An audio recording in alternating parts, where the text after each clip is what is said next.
Hey guys, what's up? I'm back with some new top 10 animes. So today's video, we're going to discuss some of the great animes where the main character looks weak but is actually super badass. So I'm Truman, which will be hosting this top 10. And if you haven't subscribed, then click that subscribe button and like the video. Okay, without wasting any more time, let's begin. Let's start off the list with a bang. Antimagic Academy 35th Test Platoon. In a world where witches endanger people, a group of peacekeepers known as Inquisitors are tasked with protecting the people by using non-violent means. If someone wishes to be an Inquisitor, they can join the ᴛᴏᴘɪᴄ or the Antimagic Academy. Like some of our anime listed here, ᴛᴏᴘɪᴄ 35 Shiken Shoto is unquestionably unorthodox, but still manages to capture a unique spirit that is in tune with military traditions or honor and unity. Takeru is a platoon leader that is always doing his best to look out for his soldiers. Ako, on the other hand, has to learn how to put aside her personal vendettas and do what's best for her teams for the rest of the team. You got a sniper, an engineer, and a magician. As you watch this anime, you learn how Takeru has to deal with his team individually and as a unit so he can make them be all they can be. Like all soldiers, the cast here does have personal issues and complexes, but they all learn to put that aside in order to be dependent on each other when it counts. At number 9, we have ᴛᴏᴘɪᴄ. After a certain incident, Ren Fuji, a student at a school in Suihara City, gets into a fight with his best friend Shiro Yusa. However, this was no ordinary fight. It was like a fight to the death, and Ren ends up being forced to spend 2 months in the hospital. It's December when Ren is finally discharged. Feeling as though he's lost half of himself, he thinks he must build a new life, one without Shiro. But although he wants to treasure what he still has, that too begins to fall apart. He's plagued by nightmares. There's a mass murderer on the rampage with black-clad knights on their tail. In this increasingly insane world, Ren steps out alone to cross the border between the ordinary and extraordinary, wishing for nothing more than to return to the dull but warm days of his past. But how will Ren see things in the end after getting involved in the continuation of war from the past? Alright, coming at number 8, Hitaro no Shinta the Outcast. One day, protagonist Chulon was attacked by zombies in a graveyard. The one who saved him from this life-threatening situation was a lone girl. After cutting down the enemies with a kitchen knife, the girl walked away, leaving Chulon with the meaningful words, "Fight this adversity yourself." A few days later at university, the girl once again appears before Chulon. What a fortunate fate awaits Chulon in the future. At number 7, we have Akashic Records of Bastard Magic Instructor. At the ᴛᴏᴘ Empire School of Magical Arts, there's a part-time teacher who is an habitual offender of walking in, writing study hall on the board, and dozing off at his desk. His name is Gren Riders. Just when the students thought he was going to teach them something properly, he nails the textbook to the board and the students are shocked at how he is no good. Sistina Fiabel is finally fed up with Gren's laziness one day and screams out, "I'm gonna make you cry," challenging him to a duel. A student falls after the duel when Gren loses terribly due to a large difference in powers. However, when the students are caught up in a terrible terrorist attack aimed at the school, Gren is forced to show his true self when he claims, "Don't you dare even consider laying a hand on my students from here." This new era student academy action fantasy begins. Well, at number 6 we have Blood Lad. Not all vampires are blood-sucking monsters. Take the most powerful vampire of the demonic underworld, Stas, for example. He is tough, powerful, feared, and protects his territory with vengeance. But really, he's just a nerd who loves everything that deals with human culture, everything from anime to video games. He loves it all. So when a human accidentally enters his territory, he goes to save her and return her to our own world. Unfortunately, he is a few seconds too late. Stas shows us the softer side of the vampire myth, how they sometimes want to be human and enjoy human experiences. Once upon a time they were human, well, most of them at least, and they missed that human connection. At number 5, we have Goblin Slayer. Goblins are known for their ferocity, cunning, and rapid reproduction, but their reputation as the lowliest of monsters caused their threat to be overlooked, raiding countryside civilizations to kidnap females of other species for breeding. These vile creatures are free to continue their onslaught as adventurers turn a blind eye in favor of more rewarding assignments with the larger bounties.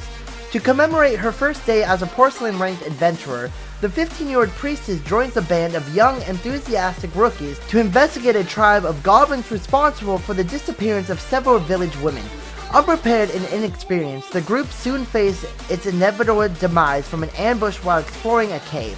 With no one else left standing, the terrified priestess accepts her fate, until the Goblin Slayer unexpectedly appears to not only rescue her with little effort, but destroys the entire goblin nest. As a holder of the prestigious silver rank, the Goblin Slayer allows her to accompany him as he assists the Adventurers Guild in all goblin-related matters. Together with the priestess, high elf, dwarf, and lizard man, the armored warrior would not rest until every single goblin in the frontier lands have been eradicated for good. Okay, at number 4 we have Blast of Tempest. Takigawa Yashino is a regular teenager hiding a big secret from his best friend Fuwa Mahiro. He is in a relationship with Mahiro's younger sister and never says a word about it. So when Yashino's girlfriend Aika dies under mysterious circumstances, Mahiro disappears and Yashino's life returns to a sense of normalcy, with no contact from Mahiro for a month. Things change when Yashino is held at gunpoint and the one who comes to his aid is none other than his best friend. Yashino learns that Mahiro has found help in his search for his sister's killer in a form of a witch named Kasraba Hakazai, as well as the location of a magical entity known as the Tree of Exodus. Hakazai's brother wishes to use the tree's powers in order to realize his own dark ambitions, and Hakazai is banished to a deserted island. It's now up to Yashino and Mahiro to help Hakazai save the world while trying to find answers for Aika's death. At number 3 we have a certain magical index. Academy City, Japan is a forefront of science. Besides being 30 years ahead of the world technologically, more than 3/4 of the peculiar city's population consists of students developing their psychic abilities known as espers in various institutions. Among these students is Toma Kamijo, a high school boy with the lowest psychic rank of 0.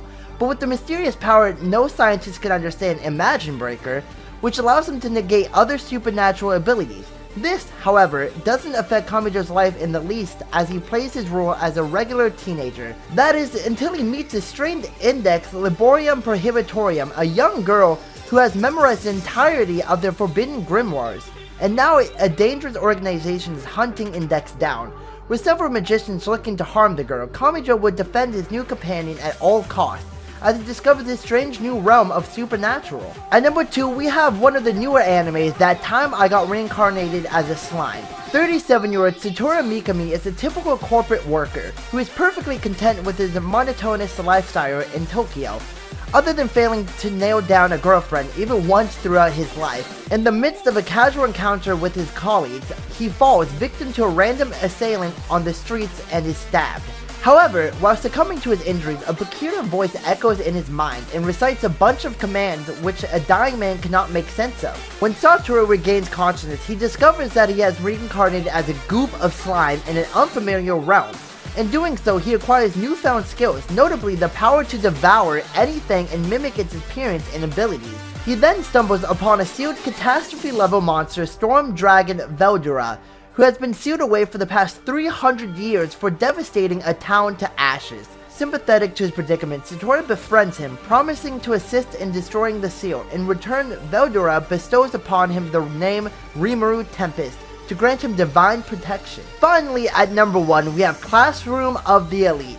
Yokoso Jinsyoke Shinju Shuge no Kyotsutse e, otherwise known in English as Classroom of the Elite, takes place as Kodai Ikuse Senior High School, a top-of-the-line prestigious school where the students are almost guaranteed success in life.